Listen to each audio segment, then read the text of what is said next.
McCulloch versus Maryland. Oh yeah.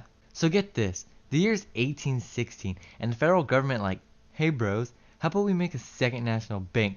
'Cause money and sorts. Except for Maryland. Maryland says, how about we don't? Federal government says, how about we do?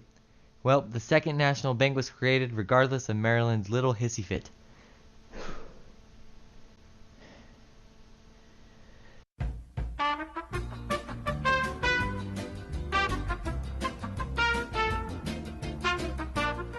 Then the National Bank sets up an institution within Maryland. Maryland says, hey, can you maybe chill? The National Bank says, how about you chill?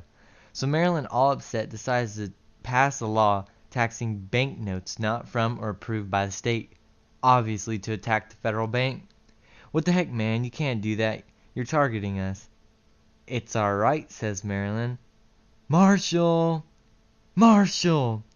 Make Maryland stop. So in 1819, the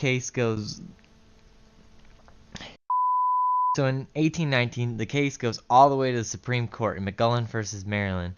Infamous John Marshall, the Chief Justice, is known for being pro-central government, so odds are that Maryland will lose. And sure enough, Maryland loses.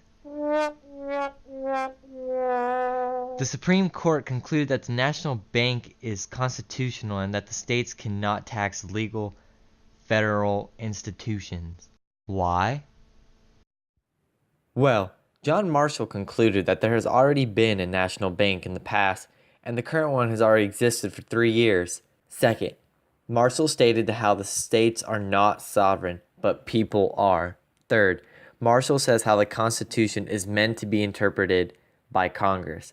Lastly, he says Congress is allowed to exercise their powers as long as it does not violate the Constitution. As a result of the Supreme Court's decision, the federal government gains more power and is allowed to interpret the Constitution more freely. This means the federal government is not limited to how it can perform its duties as long as it performs the duty and does not violate the Constitution. So to be clear about this court case, it's basically the federal government versus the state. The state of Maryland challenged the Congress's ability to create a national government.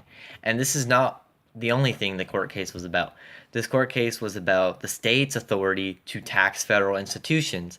So John Marshall and the Supreme Court had concluded that in favor of the federal government. So the first reason is they had said how there's already this other second national bank that's been around for 3 years.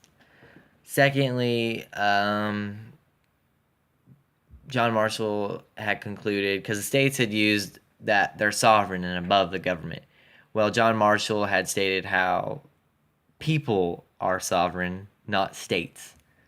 Third, John Marshall had concluded that the Constitution is to be interpreted by Congress in the way they should perform their duties. And his fourth reason was that Congress, as long as they're completing their duties, they are not limited to how they complete their duty as long as this does not violate the Constitution. So what this does in the United States is it sets a role for the federal government.